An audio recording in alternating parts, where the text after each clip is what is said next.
राधे राधे भक्तों, अगर आप एकादशी व्रत करते हैं तो आपको इसके बारे में जानकारी होनी चाहिए कि एकादशी माता कौन थी और एकादशी के दिन चावल क्यों नहीं खाते हैं। अगर आपको ये जानकारी अच्छी लगे तो एक लाइक जरूर कीजिएगा। तो आइए जानते हैं कि एकादशी कौन थी।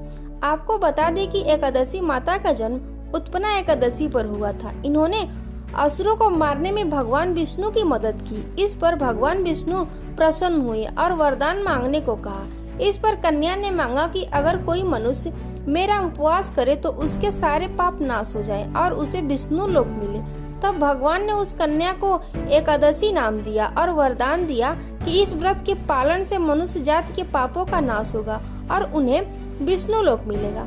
अब आइए जान लेते हैं कि चावल क्यों नहीं खाते हैं इस दिन। तो इसकी दो कथाएं हैं। पहली कथा अनिरुद्धाचार्य महाराज जी ने इस विषय में एक कथा सुनाई है। उसके अनुसार जब विष्णु जी ने एकादशी से सभी पापों को नष्ट करने के लिए कहा, जब एकादशी सभी पाप नष्ट करने चली गई तो कुछ पाप चावल में छिप गए। इससे नाराज होकर एकादशी ने चावल को श्राप दिया कि तुमने चावल को स्थान दिया है, इसीलिए तुम्हें इस दिन कोई नहीं खाएगा। ऐसा कहा जाता है कि इस दिन सभी पाप चावल में होते हैं और यही वजह है कि एकादशी के दिन चावल नहीं खाए जाते। अब दूसरी कथा के बारे में जान लेते हैं। एक पौराणिक कथा के अनुसार प्राचीन काल में महर्षि मेधा ने एक यज्ञ में आए भिखारी का अपमान कर दिया, जिससे माता दुर्गा नाराज हो गई। माता के क्रोध से बचने और प्रायश्चित के लिए महर्षि मेधा ने अपना शरीर त्याग दिया और शरीर के अंश धरती में समा गए।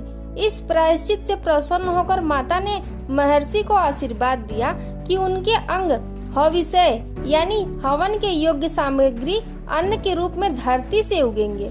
इसके बाद महर्षि ने पृथ्वी में दबे अंश चावल और जौ के रूप में उत्पन्न हुए। इसी कारण चावल और जौ को पौधा नहीं जीव माना जाता है। इस घटना के दिन एकादशी तिथि थी, इसीलिए व्रत में चावल खाना निषिद्ध हो गया। जो व्यक्ति भगवान विष्णु के उपवास के दिन चावल खाता है उसे मांसाहार खाने का दोष लगता है और ऐसे व्यक्ति की पूजा स्वीकार नहीं होती।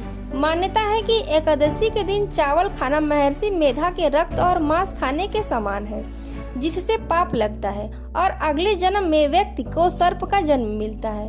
तो ये थी एकादशी माता की कथा। अगर आपको यह जानकारी अच्छी लगी है तो मेरे चैनल को सब्सक्राइब करें और वीडियो को लाइक करें और सब शेयर करें।